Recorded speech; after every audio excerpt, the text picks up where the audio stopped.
La Saint-Valentin, ouais, on croit tous savoir ce que c'est. Les cœurs, les chocolats, le dîner aux chandelles.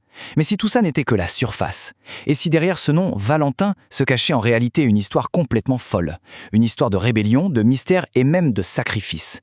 Allez, on part ensemble à la découverte de la vraie histoire de la Saint-Valentin, et ça commence par son nom. Alors, la question est simple. Que signifie vraiment Valentin ? C'est un nom qu'on entend partout, chaque 14 février, mais est-ce qu'on s'est déjà posé la question de son sens ? Accrochez-vous parce que la réponse est, elle est beaucoup plus puissante qu'un simple bouquet de roses. Pour comprendre, il faut remonter le temps. Direction la Rome antique. Le nom Valentin, ça vient du latin Valentinus, qui lui-même vient du mot Valence. Et là, première surprise, Valence, ça ne veut pas du tout dire amour ou romance, non, ça veut dire fort, sain, vigoureux. On est loin, très loin des petits cœurs. Ça vient du verbe valeo, qui parle de force, de puissance, d'influence, un nom qui en impose. Et ce qui est fou, c'est que cette racine, Valence, on la retrouve dans un autre mot qu'on connaît bien, valeur. Valentin, valeur, c'est la même origine. Et d'un coup, ça prend un autre sens, non ? Le jour de la Saint-Valentin, on offre quelque chose à une personne qui a de la valeur pour nous. C'est déjà plus profond que juste un cadeau. Mais attendez, l'histoire ne s'arrête pas à Rome. Si on creuse encore un peu plus profond, le nom Valentin révèle une facette beaucoup plus mystique, presque secrète. Et pour ça, il faut regarder du côté de ses racines hébraïques. Quand on regarde le nom sous sa forme Valentinos en hébreu, c'est comme si on ouvrait un coffre au trésor, et à l'intérieur, on trouve des mots cachés. Le premier, c'est Lévi. Lévi, oui, comme la tribu de Lévi dans la Bible. Et Lévi, qu'est-ce que ça veut dire ? Ça symbolise le fait de relier, d'unir. Mais attention, pas n'importe comment. C'est une union sacrée, un service presque divin. Là, on sent que l'histoire prend toute autre tournure, pas vrai ? Et ce n'est pas fini. Il y a un deuxième trésor caché dans ce nom. Un autre mot, c'est Yaïn. Yaïn. Yéhin, ça veut dire le vin. Alors, dans la tradition mystique, le vin, c'est bien plus qu'une simple boisson. C'est le grand symbole du secret, de la joie qui vient de l'intérieur, du cœur. Il y a même un psaume qui dit que le vin réjouit le cœur de l'homme. Ça commence à faire sens. Alors, si on met tout ça bout à bout, Lévi, l'union sacrée, Yaïn, le secret du cœur, le nom Valentin prend une signification juste incroyable.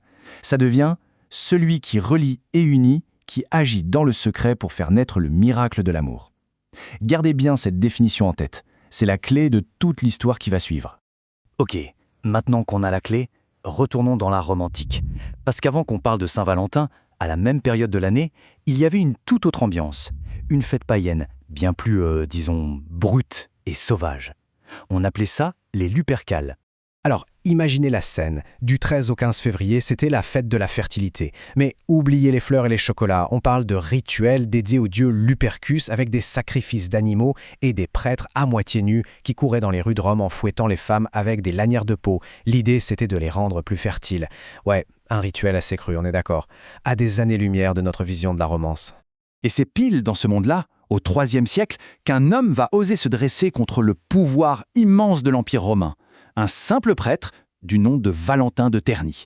C'est là vraiment que tout commence. Et là, on a deux mondes qui s'affrontent. D'un côté, l'empereur, Claude II le Gothique. Lui, il a une idée en tête, la guerre.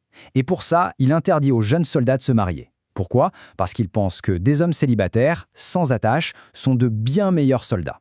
De l'autre côté, il y a Valentin. Pour lui, l'amour, l'union sacrée, c'est sa mission de vie. C'est plus important que les décrets de l'empereur. Alors, il va désobéir. Son acte de résistance, c'est à la fois simple et incroyablement courageux. Dans le plus grand secret, à la lueur des bougies, il unit les amoureux. Il célèbre des mariages interdits par la loi. Évidemment, ça ne pouvait pas durer. Il est découvert, arrêté, jeté en prison. Et la sentence tombe, il est exécuté. La date ? Le 14 février, autour de l'an 269. Valentin devient alors le martyr de l'amour. Mais l'histoire de Valentin ne meurt pas avec lui. Loin de là. Des siècles passent.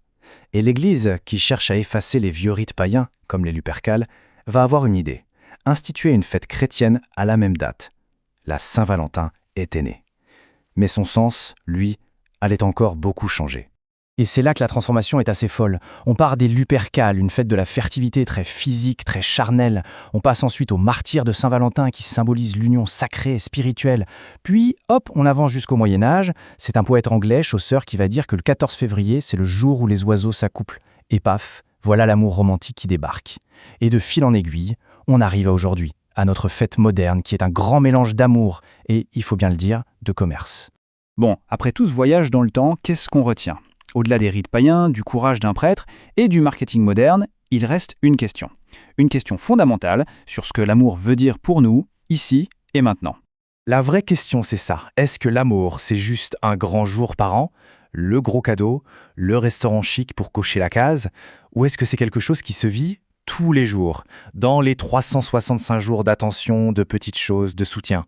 Parce qu'au final, la vraie valeur, on y revient à la racine du nom Valentin, elle n'est peut-être pas dans le spectaculaire, elle se cache souvent dans les gestes les plus simples.